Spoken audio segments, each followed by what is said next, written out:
Somewhere right now, on a dock you've probably never stood on, a boat is being listed. The photos aren't even fully uploaded yet, and the broker's phone is already buzzing on the desk beside him. Here's my contrarian claim, and I'm going to defend it for the next few minutes, whether you agree with it yet or not. The boats that sell fast are almost never the most exciting boats sitting on the dock. They are, without exception on this list, the ones that give a buyer the least to be afraid of. Excitement sells dreams, and dreams are what get people walking the docks on a Saturday afternoon in the first place. But fear is what kills the deal 3 weeks later. After the survey, after the insurance, quote, after the mechanic's honest opinion. And the 5 trawlers on this list have all, in their own particular way, figured out how to disarm that fear before the buyer even feels it coming on. Stay with me to the last one, because it's the plainest, least glamorous boat on this entire list, and it still outsells almost everything twice its price. Sometimes 3 times its price. Let's get into it. Number 5. The main ship, the boat with nothing to confess. Start here, because it's the cleanest example of the whole idea. The main ship, particularly the single diesel trawlers built from the 80s through the 2000s, isn't trying to impress anyone. It isn't trying to be a status boat or a bucket list boat. It's trying to be the boat a nervous first-time buyer can say yes to without a second opinion from 3 different mechanics. 1 engine, a straight shaft, a hull shape that's been photographed 10,000 times, so there's no mystery, no debate, no forum thread arguing about whether it was a good idea. Every yard on the coast has serviced the diesel 1,000 times over. Every parts counter has the gasket in stock. There is, quite deliberately, nothing here to confess. Compare that to a conversion hull or a boat wearing an engine badge that half the forums warn people off of. That boat is fighting its own reputation before a buyer even boards it. The main ship isn't fighting anything. It's just standing there, honest and unremarkable. And that unremarkable honesty is worth more on a spec sheet than most people give it credit for. Here's the part that should genuinely bother you if you're a seller, and it took me years on the water to actually believe it myself. The industry has trained everyone to think boring is a weakness, something to apologize for in the listing copy. It isn't. Boring is arguably the single most underrated selling point in the entire used boat market, and almost nobody markets it correctly, because nobody wants to write, "This boat has nothing interesting about it," in a brochure, even when that's precisely the sentence that would move it fastest. Number 4. The KD Krogan, the boat that sells itself before it's listed. Now we shift from removing fear to something sharper, removing the sales process entirely. Krogan owners don't just own their boats, they organize around them, they rally together.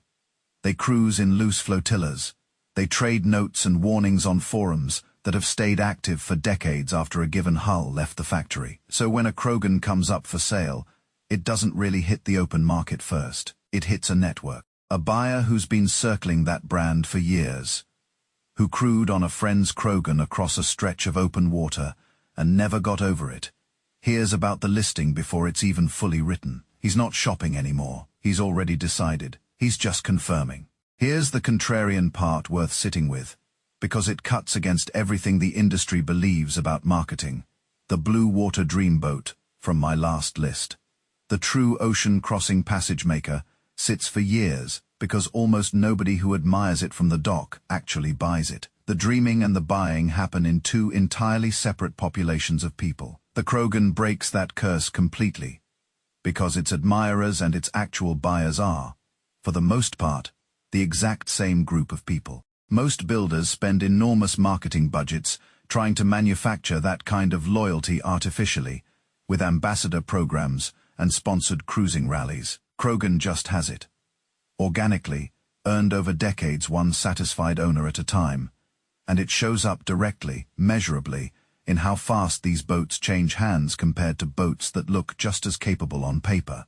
Number 3. The Ranger Tug, the boat that ignores geography. Here's where this gets almost unfair to every larger trawler on the market. The Ranger Tug, and boats built along the same lines, sidestep a problem that quietly kills resale on bigger boats. The boat itself is trapped by its own size. Remember the Grand Banks problem, a glassed, on flybridge that can't just come off. So moving one across the country means cutting it apart, or paying a freighter a small fortune. A Ranger Tug laughs at that entire dilemma. Sell it in Seattle, buyers in Tampa, and the whole transaction is a hitch, a set of tie, downs, and a weekend on the interstate. No freight, quote, no crane, no logistics nightmare eating into the sale price before the deal even closes. That single fact does something almost no other trawler on the market can honestly claim.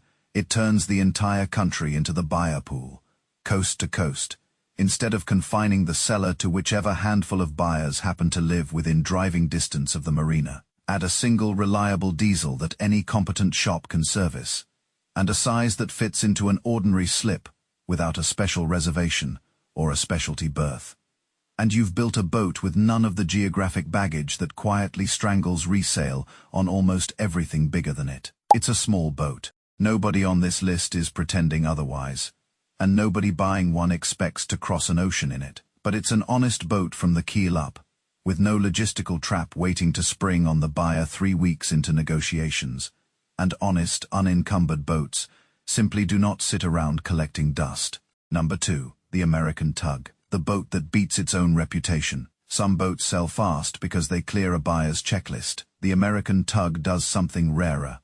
It exceeds the checklist. These boats have spent 2 decades building a track record for holding their value, in a way almost nothing else in this size class manages, and that reputation has become the single biggest reason people buy them. Here's the math every serious used boat buyer does quietly in his head, whether he admits it out loud or not. What will this be worth in 5 years if life changes, and I need out? On most trawlers, that number is depressing, and everyone shopping knows it. On an American Tug, the number holds. And because it holds, current owners rarely need to panic. Sell, which keeps supply tight, which keeps demand ahead of it, which keeps the next one selling fast too. That's the exact opposite spiral from what happened to the Meridian, or the Swift trawler, where a shrinking brand and a genuinely frightening propulsion system feed off each other in a loop until the whole market simply walks away and doesn't look back. Here the loop runs in the completely opposite direction, and it compounds in the seller's favor every single year the brand keeps its promise to owners. That's not an accident of good luck. That's a reputation built deliberately, decision by decision, over 20 years, and the market rewards it every time a hull changes hands. Quick pause, because I want something from you before we get to the last one. Comment with the fastest sale you've personally seen on a trawler, and tell me what you think actually caused it. I read these, and they shape what gets covered next. And if you want the complete picture, every trap and every shortcut, 30 years distilled into what actually moves a boat and what kills the deal. Now, the last one, and it's the boat that has no business selling this fast. Number 1, the Nordic Tug, the boat with nothing left to prove. This is the example that ties the whole theory together.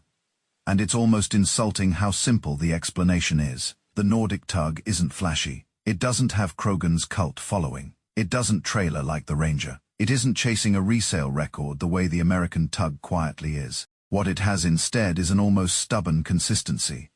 One well-known diesel any competent yard can service, a fiberglass hull with nothing hiding beneath it, a size that fits an ordinary marina, and a builder with a long, boring, dependable track record and zero orphaned brand baggage. Ask a broker why these move so fast, and the answer is almost anticlimactic.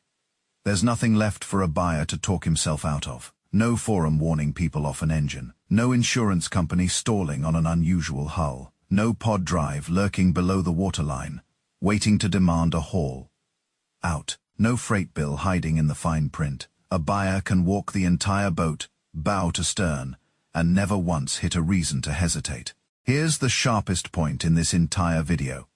So pay close attention, because it's the one thing I want you to actually remember after you close this tab. Every boat on my slow seller list had one specific flaw hidden underneath a boat that looked perfectly fine on the surface. At first glance, the kind of flaw a buyer only finds when it's almost too late to walk away gracefully. The Nordic Tug is the exact mirror image of that pattern, plain on the surface, and genuinely thoroughly clean underneath once somebody actually goes looking for a reason to say no. That absence of a catch is worth more, dollar for dollar, then almost any feature a builder could bolt onto a boat afterward as an upgrade. Nobody markets. There is nothing wrong with this boat as a headline selling point, because it sounds too modest to put in an ad. And that's exactly why it remains the single most underpriced advantage in this entire market, sitting there in plain sight while everyone else chases flash. So here's the pattern, and I want you to actually use it, not just nod along. Fast-selling boats don't win by being the most exciting thing on the dock. They win by systematically removing fear. The engine fear, the insurance fear, the parts fear, the moving, it fear, the losing, money fear. Every boat on this list neutralized at least one of those questions before the buyer even had to ask. The slow sellers make a buyer discover the catch during the survey. Right at the exact moment, it's too late to feel good about the purchase anymore. The fast sellers never had a catch to hide in the first place. Buyers sense that difference almost immediately, sometimes within 10 minutes of stepping aboard, long before they could ever put a finger on why one boat felt right and another didn't. So if you're shopping this season, that's your filter starting today. And I mean this literally. Write it down. Not, what does this boat have? But, what worry does this boat take off my plate before I even climb aboard? That single reframe will save you more money than any survey line item ever could. And if you're selling, and the boat sitting 2 slips down from yours moved in a week while yours has been sitting there 3 months with no offers, it almost certainly isn't the price, and dropping it again won't fix the real problem. It's the one specific thing the last buyer who walked your deck couldn't stop quietly worrying about on his way back to the car. Find that thing. Answer it honestly in the listing before anyone has to ask, and you'll be amazed how fast a boat that's been sitting for a year suddenly finds its buyer. Tell me which of these 5 you'd buy tomorrow without blinking, and which slow seller from the other list you'd still gamble on if the price dropped far enough. Subscribe for the honest broker talk every week. No sales, side spin, and the book in the description has the rest of what 30 years on the water actually taught me. See you on the water.